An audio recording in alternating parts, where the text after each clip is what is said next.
my wife and my kids definitely get a bit tired of me going, oh, guess what? We insure that. Welcome, Adrian Saunders, Commercial Director of Ecclesiastical Insurance. Very grateful for you joining our podcast today. So thanks for coming along. I thought you're very welcome. It's great to be here. As I mentioned when we've chatted before, this is all meant to be generally quite informal, and the title around it is Sense of Identity. So from my perspective, what I'm keen to try and capture is one a bit really about you. We've known each other for some time, and you've got a really interesting background in general, personally and through work and stuff, and also about the business. Because when we started chatting last time, some of the things you started telling me were extraordinary. Actually, in fact, I've done a load of digging because I just couldn't believe one. Ecclesiastical, just to sort of set the scene a little bit, and then we'll chat. Yeah. I hadn't appreciated one. I mean, it was founded back, 1887, I think, originally by the Church of England, which is just amazing. Two, just the scope of what it does. I mean, in particular, you mentioned something which I thought was amazing, which is that I think Ecclesiastical was part of the Benefact group, or the family of businesses, and that's right. And as a group, that group's one of the top 3 corporate givers in the country in terms of charitable giving, which is amazing, isn't it? One, and I feel a bit of an ignoramus personally, because I hadn't appreciated that. So I think it's nice for people to understand that. But the other bit, and I thought this was an interesting connection, really. You and I are in the risk business in one context or another, I guess, really. And I think, given the weekend we're just heading into, the coronation weekend, there's a really interesting connection. Because when I started looking up some of the old interviews, and we'll come back to some of that stuff, the connection there with Ecclesiastical, I mean, Westminster Abbey, that's part, I believe, of the connection with Ecclesiastical, and that sort of continuing that monarchy connection, Blenheim Palace, Warwick Castle, those historic places, Canterbury Cathedral, York Minster. It was unbelievable. Like it was just, is it the Victoria and Albert Museum? So I wonder if you could give us a bit more flair around that, because I'm probably just me, but I think it'd be really useful to understand Ecclesiastical, the scale, and just what it's all about. It's amazing.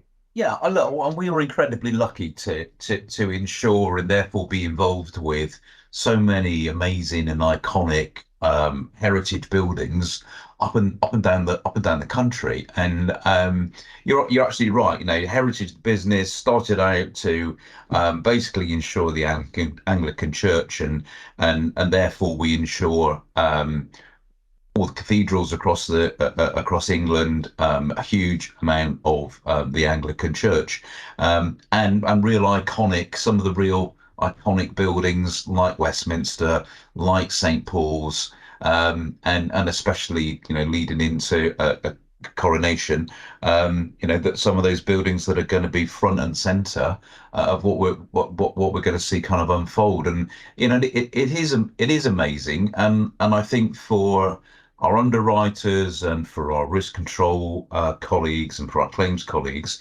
that they get to work with some pretty incredible buildings and customers. You're absolutely right.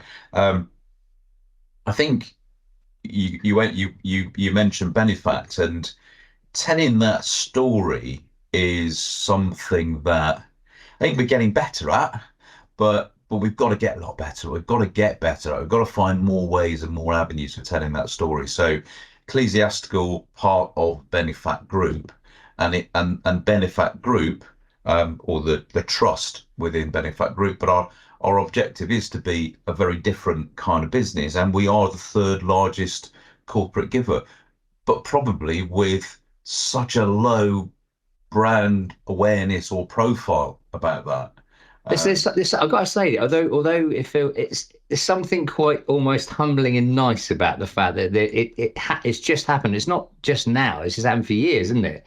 And yet it's not stuck under people's noses. I can't help but quite admire the fact that hasn't been the reason. Do you know what I mean? Because most people that do this, greenwashing, and are connected, sort of, it just feels such a nice, modest way of doing it. Albeit, it sort of feels you want to get the word out a bit more. But I do understand it's amazing.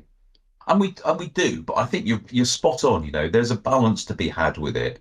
There's a balance to be had with how we do go about doing that, where we do it, and recognizing that actually, whilst it's great and it really is great, it's not going to resonate with everybody. Mm. But if you like, if you go back to that reference to Westminster, I mean, we were incredibly fortunate last summer to celebrate achieving 100 million to charity with a service of Thanksgiving in Westminster. And we had over 2,000 people attended. The then Prince Charles and now obviously King was there as well, along with all sorts of other celebrities. Got to give a call out for Jay Blades, who was there, because I'm a bit of a repair shop fan. I thought that was brilliant. But the serious part about it was, look, not only will we celebrate and give 100 million to charity, which is a pretty amazing figure, but I found myself sat there just thinking about all the amazing events and things that the fabric of that building had seen and experienced. And if you replicate that across all the things that we insure, all the treasure houses that we insure, all of that sort of faith and religious type property, all of the amazing independent schools who in turn have got incredible buildings, that same sense applies to them all. They've all got fabrics of buildings that have experienced incredible events. It was the fabric of the country, isn't it? Almost. Yeah, you think about the history, the sort of thread, the road that leads you back in the ways, the amazing history that we're really proud of in a lot of ways. I know there's lots of talk about things that are connected with that, but fundamentally, the fabric of the UK and the buildings that represent the history that leads you through the path of the UK, you're connected with so much of it. It's just amazing. Yeah. And I guess like my wife and my kids definitely get a bit tired of me going, oh, guess what? We insure that. Oh, we insure that. And especially, you see stuff on the TV and you see like period dramas, and the chances are we probably insure the location that it's been filmed in. But it is that bit is amazing. But I think so well, first and foremost, we are a commercial business, right? So we only get to do good stuff by being a commercial and successful business. But because fortunately we are successful, then the good stuff that enables us to do does have a direct impact, I think, on the culture of the business, the collaboration. I've never worked anywhere where there is such a kind of open and collaborative culture within the organization, and a sense of connection to this charitable giving. Doesn't make us a charity, absolutely doesn't make us a charity, but that connection that lots and lots of us have to that sort of side of charity. And also, I think when we chatted before, I thought it was an interesting take, like you do have on this stuff, which is that, I mean, as a, you ultimately you deal with customers. I know you're a broker-driven business, but there are customers at the end. It was something you mentioned in one of the interviews at insurance agents. I thought was really, really important not to forget. Something I know you and I chatted about over a coffee a lot. But the idea that people that are with you in that context and the brokers, there is an element of the business that's being written that is actually benefiting in all these other ways. That's quite nice. And that's not just the other one. I looked it up, and again, after we chatted, I looked more, because there was you referenced a beach cleanup charity, I think. And the reason it resonated was we've got a mutual friend, Graham Hooper, I think actually introduced us quite a long time ago. Graham's now the chairman, I don't know if you know, of the Wave Project. And anybody that listens to this, please also have a look at Wave Project. It's just the most extraordinary charity. But is it Little Picker or something? It's the fact that you've got to reach into areas of the world and things like that beach area element, which is very localized, although you're such a huge business. I still think that's great. And the way, Paul, that particular example has come about is, you're absolutely right. I'm responsible for our intermediary business in the UK, and one of the things that we introduced quite a few years ago now was a way to try and connect some of our key broker trading partners to our charitable cause, and we introduced a program called Closer to You, with the objective that we would give grants through Closer to You for our broker partners for things that were sort of close to them. That's kind of how it works. And the beach cleanup is something that's particularly close to one of our broker partners in Devon, and we regularly annually provide them with that grant to help their involvement with that. And I think the amazing thing is the diversity of charities that we've actually provided grants to. And if anybody was interested, and I'd say I kind of recommend people to have a look because it is amazing. If you go onto the Benefact website, you can find it quite easily. But there's a map of the UK on there, and it's basically covered with little dots. And the little dots are all the charities that have benefited from a grant of some description from Yeah, Benefact. And yeah, there's not, the UK is really well covered. yeah, yeah. That's quite amazing. It is quite amazing. So slightly moving into the more business aspect of this. So the Yeah, common theme, I guess, for both of us is risk. yeah, Fundamentally, you're involved in that as we are, in slightly different areas, but there's all sorts of merging areas. I watched an interview that one of your colleagues actually did on Insurance Age with you a little while back, or not watched, read through the article. And it talked about the things that you'd seen change because of the pandemic and changing habits and the fact that Ecclesiastical were trying to embrace some of those changes and things. What do you think are the most marked changes that have stayed with us? Because just this for me is this has become what was an alien habit, being online with someone and chatting has become absolutely the norm. A bit like mobile phones. yeah, This is yeah. just absolutely accepted now. It's nothing like meeting up for a pint or a coffee, but nonetheless, it's really valuable and has a place. How have you found things change for you and the brokers you support on that side of things from a technology or post-pandemic perspective? I think it is that massive acceleration that it gave to looking at different ways of communicating. So, we went into that pandemic, we'd all had Skype, and I'd guaranteed our usage of Skype was tiny. It just never got used. And we started using that obviously almost from day one, probably realized it wasn't necessarily the best platform and switched to Teams quite quickly.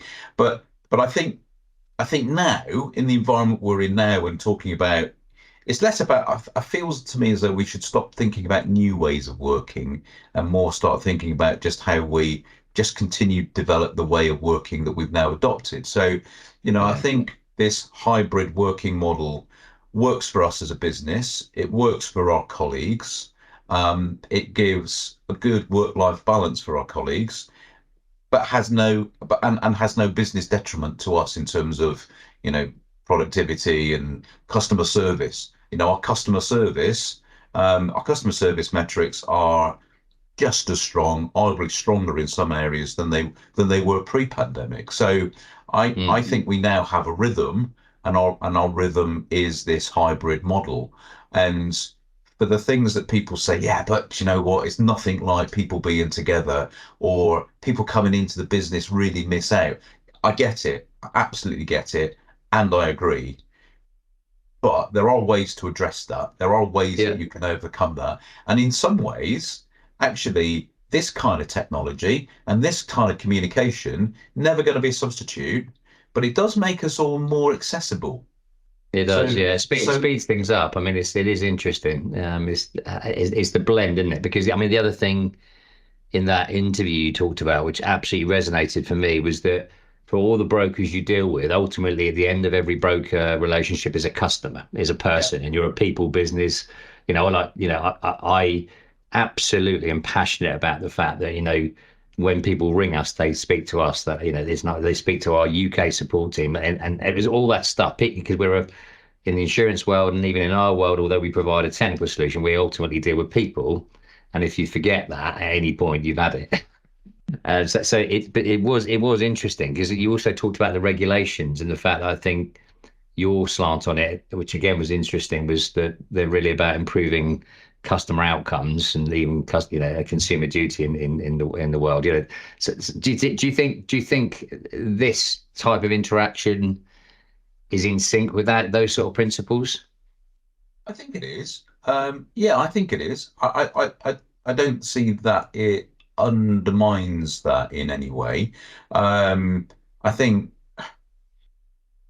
I think arguably it's an improvement. I think from that that accessibility point of view, from the ability to probably, if I flip it around and think about it from our broker's perspective, thinking that there is always a customer at the end of it, then actually they can communicate, they can have far more regular contact with their customer. They can build a far better, stronger relationship rather than possibly relying more upon that annual renewal cycle. We trade in a market where everything has a 12-month cycle and it rolls around for renewal every 12 months. And there is a temptation or a risk that you get sucked into your customer contact strategy is based around that renewal cycle. Well, building stronger, better, longer lasting relationships has always been about trying to break that and find reasons to have more contact.